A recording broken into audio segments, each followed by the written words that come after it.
দাজ্জাল কে? এটা ফেরেশতা নাকি জিন না মানুষ? কি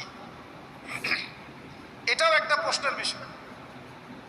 কিভাবে? দেখুন, আল্লাহর নবী সাল্লাল্লাহু আলাইহি ওয়াসাল্লাম বলছেন, নূহ আলাইহিস সালামের সময়ও নূহ আলাইহিস সালাম তার কওমকে দাজ্জাল সম্পর্কে সতর্ক করেছেন। তার মানে পৃথিবীর সূচনা থেকে সে পৃথিবীতে ছিল এবং সে বের হবে শেষ জামানায়, এবং বের হয়ে সে তার অনুসারীদেরকে নিয়ে বিশ্বটাকে শাসন করবে। তার মানে অনেক লম্বা একটা হায়াত সে পেয়েছে। কোন জাতি এত লম্বা হায়াত পায় বলেন তো?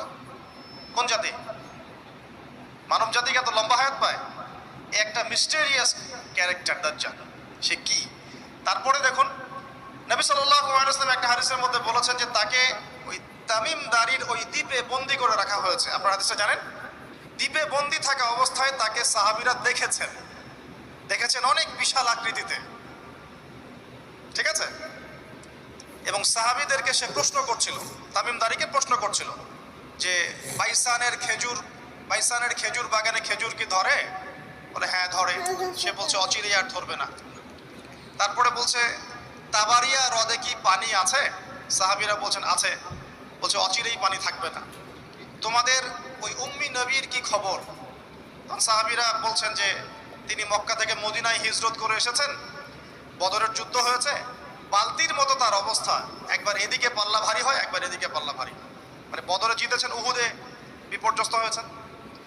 তখন এই ব্যক্তি বলছে যে তোমাদের জন্য উত্তম হবে ওই ব্যক্তির অনুসরণ করা।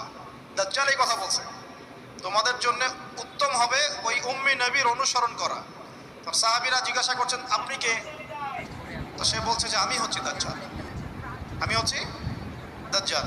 আমাকে অচিরেই এখান থেকে মুক্ত হওয়ার অনুমতি দেয়া হবে, তখন আমি এই পৃথিবীটাকে শাসন করব। তো এখানে সাহাবীরা দেখে আসছেন, যারা দেখে আসছেন তারা পরে ইসলাম কবুল করেছেন। তখন তারা মুসলিম ছিলেন না, খ্রিস্টান ছিলেন। কথা বুঝতে পারছেন? আর এখানে আমরা তাকে একটা বিশাল দেহি দেখলাম, শিকল দিয়ে বন্দী।